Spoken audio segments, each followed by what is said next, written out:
हो या इस पंडाल में श्रवण करना, बहुत सावधानी से ध्यान दीजिएगा। कभी श्रावण महीने में अगर आप शंकर जी के मंदिर में जाएं और शिव मंदिर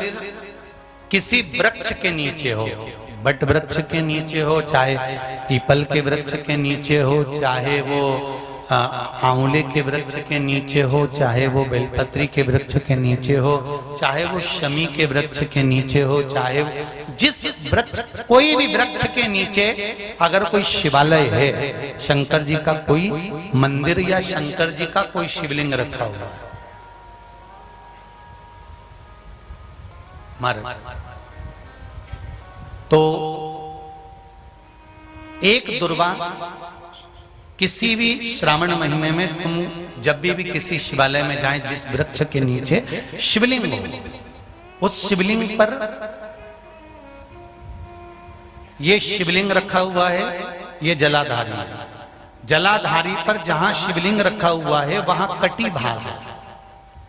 कटी भाग माता पार्वती जी का हस्तकमल, उसके ऊपर रखा हुआ है शिवलिंग, सामने अशोक सुंदरी और भगवान शंकर के दोनों पुत्र गणेश कार्तिकेय, ऊपर से जल गिरता है जया विषहारा शामलीवारी दौतली देव, ये भगवान शंकर की 5 बेटियां। तो जो कटी भाग है, इस कटी भाग पर अगर मात्र एक दुर्वा समर्पित कर कर, जिसकी किडनी या लीवर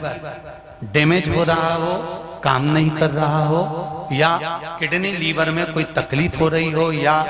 डायलिसिस चल रहा हो, तो मात्र एक दुर्वा उस कटी भाग पर श्रावण महीने में समर्पित कर कर, उस दुर्वा के 7 टुकड़े कर कर 7 दिन प्रतिदिन सुबह के समय पर उसको चबाकर खा लेने पर या निगल जाने पर धीरे धीरे धीरे धीरे डायलिसिस बंद होने लगता है और किडनी लीवर अपना काम करना प्रारंभ कर देते हैं। दुर्वा कोई साधारण नहीं है।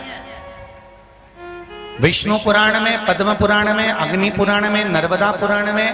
शिव महापुराण के अंतर्गत दुर्वा की महत्वता है। कभी आप लोग कथा को उठाकर देखिएगा, गणेश पुराण को उठाकर देखिएगा, तो उसमें वर्णन मिलेगा कि दुर्वा कहां से उत्पन्न हुई। जब अमृत का कलश उत्पन्न आया, अमृत के कलश की कुछ बूंदें जब भूमि पर गिरी, उस भूमि पर गिरने पर कुछ सांप बिच्छुओं ने ग्रहण कर ली। दुर्वा का थोड़ा सा भाग, अमृत का कलश का भाग गिरने से वो दुर्वा में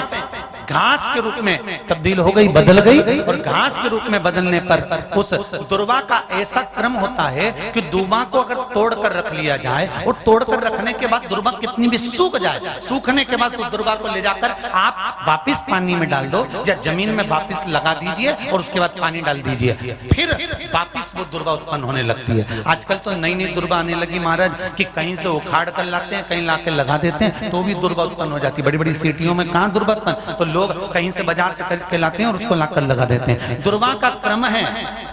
वो अमृत तत्व की तरह होती है, इसलिए संसार के कई रोगों को समाप्त कर देती है।